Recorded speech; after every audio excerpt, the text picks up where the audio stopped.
नमस्कार, फाइटर समाचार में आपका स्वागत है। पेश आज 22 फरवरी मंगलवार शाम 7 बजे राजस्थान की खास खबरें। कोटा में नाबालिग छात्रा की हत्या के 8वें दिन आरोपी टीचर गौरव जैन पुलिस के हत्थे चढ़ गया। आरोपी को गुरुग्राम से उसकी बहन के घर से गिरफ्तार किया गया है। गौरव ने पुलिस से बचने के लिए अपना हुलिया ही बदल लिया था। कोटा शहर एसपी केसर सिंह ने गिरफ्तारी की पुष्टि कर दी है। आरोपी की गिरफ्तारी के लिए अलग अलग 30 टीमें लगी हुई थी। करीब 200 पुलिसकर्मी आरोपी की सुराग लगाने में जुटे थे। आत्महत्या की आशंका के चलते पुलिस ने उसकी चंबल और नहरों में तलाश शुरू करवाई थी। आरोपी की बहन गुरुग्राम में रहती है, उसने भी वहीं पढ़ाई की है। ऐसे में पुलिस टीम डेरा जमाए हुए थी। आरोपी को लेकर पुलिस को एक टिप मिली, जिसके बाद आरोपी गौरव की बहन के घर की निगरानी रखी। जैसे ही आरोपी गौरव बहन के घर पहुंचा, पुलिस ने दबिश देकर उसे पकड़ लिया। गौरव जैन पर 4,31,000 का इनाम घोषित किया गया था। अब कोटा आने के बाद पुलिस आरोपी से पूछताछ करेगी।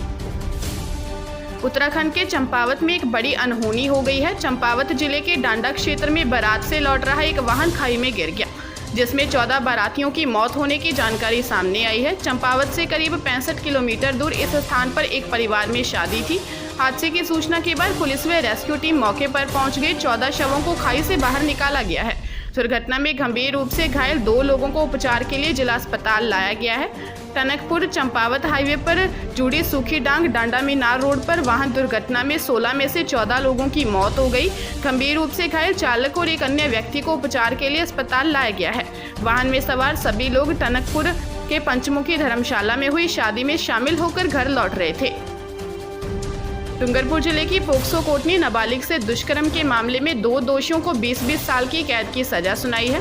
पोक्सो कोर्ट ने मुख्य दोषी पर 61,000 व उसके सहयोगी पर 31,000 रुपये का जुर्माना लगाया है।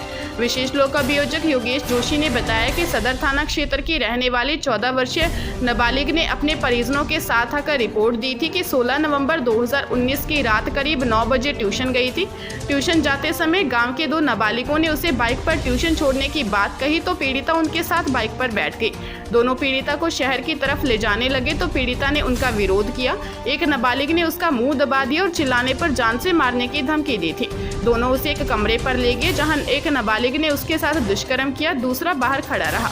मामले में कोर्ट ने सुनवाई करते हुए दोनों बाल अपचारियों को दोषी करार देते हुए 20-20 साल के कारावास की सजा सुनाई है। नौकरी की तैयारी कर रहे ग्रेजुएट अभ्यर्थियों के लिए अच्छी खबर है। Broadcast engineering consultants India limited ने देश भर में इन्वेस्टिगेटर और सुपरवाइजर के 500 पदों पर भर्ती निकाली है, जिसके लिए अभ्यर्थी आज रात 12 बजे तक broadcast engineering consultants India limited की वेबसाइट पर जाकर आवेदन कर सकते हैं। इसमें इन्वेस्टिगेटर के 350 और सुपरवाइजर के 150 पद हैं। आवेदन के लिए अभ्यर्थी के पास किसी मान्यता प्राप्त विश्वविद्यालय से ग्रेजुएशन की डिग्री और कंप्यूटर का नॉलेज होना चाहिए। साथ ही तैनाती से संबंधित क्षेत्र की स्थिति, क्षेत्रीय भाषा का ज्ञान जरूरी है। इन पदों पर सिलेक्शन प्रोसेस के तहत स्क्रीनिंग के बाद उम्मीदवारों के अंतिम चयन के लिए इंटरव्यू आयोजित किए जाएंगे। भीलवाड़ा जिले के हमीरगढ़ थाना क्षेत्र के फामड़िया खेड़ा में 2 दिन पहले अपने ससुराल में आयोजित समारोह में भाग लेने आए युवक का 4 लोगों ने अपहरण कर दिया और युवक के परिजनों से 25 लाख रुपए की फिरौती की मांग की। सूचना पर पुलिस ने 4 घंटों के अंदर ही युवक को जंगल से मुक्त करवा लिया।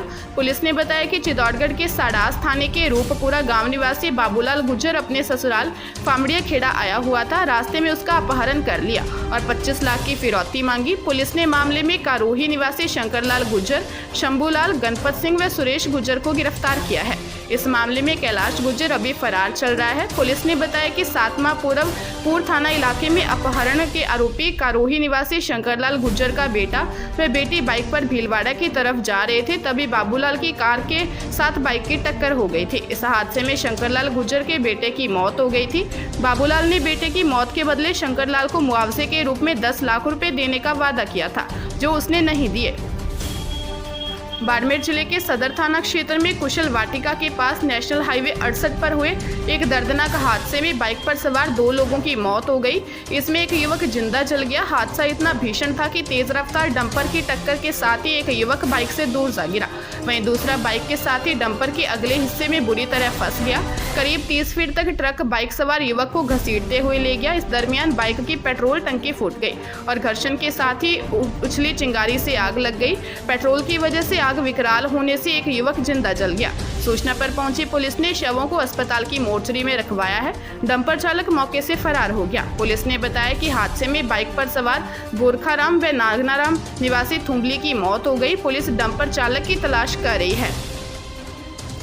देसी शराब ने एक बार फिर कई लोगों की जान ली है। यूपी विधानसभा चुनाव के बीच आजमगढ़ में एक सरकारी दुकान से खरीदी शराब पीने के बाद 9 लोगों की मौत हो गई है। वहीं 10 से ज़्यादा लोगों की हालत गंभीर है, जिन्हें आसपास के अस्पतालों में भर्ती करवाया गया है। यह मामला अहरोला थाना क्षेत्र के माहौल कस्बे का है। मिली जानकारी के मुताबिक सरकारी दुकान की शराब पीने के बाद अचानक लोगों की तबीयत बिगड़ गई। परिजनों ने आनंद फानंद में उन्हें अस्पताल में भर्ती करवाया, लेकिन इलाज के दौरान 9 लोगों ने दम तोड़ दिया।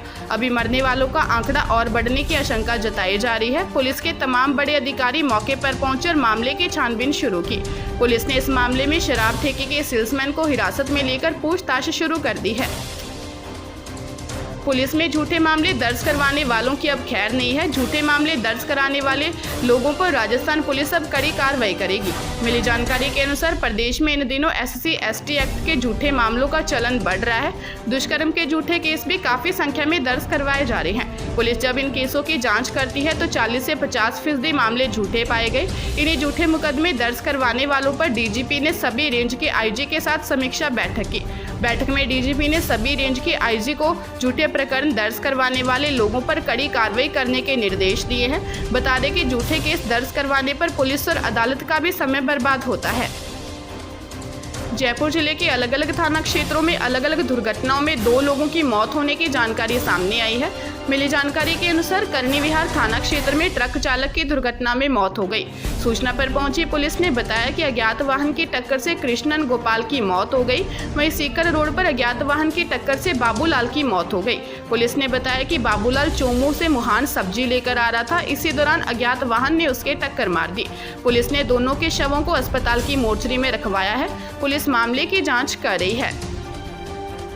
जयपुर जिले के विद्याधर नगर थाना क्षेत्र में रिश्तों को शर्मसार करने का मामला सामने आया है, जहां चाचा द्वारा किशोरी के साथ अश्लील हरकतें करने का मामला सामने आया है। पुलिस ने बताया कि पीड़िता के परिजनों की रिपोर्ट पर मामला दर्ज कर जांच शुरू कर दी है।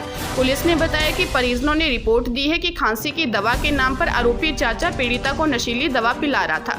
जैसे किशोरी नशे की हालत में हुई तो चाचा ने किशोरी के साथ जबरदस्ती करने लगा।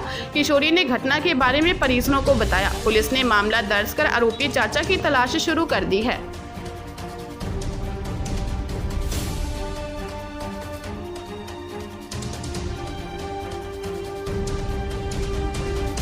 ताजा तरीन खबरों के लिए फाइटर न्यूज को सब्सक्राइब करें और बेल आइकन को प्रेस करें ताकि नई न्यूज अपडेट होते ही आपके फोन की घंटी बज जाए।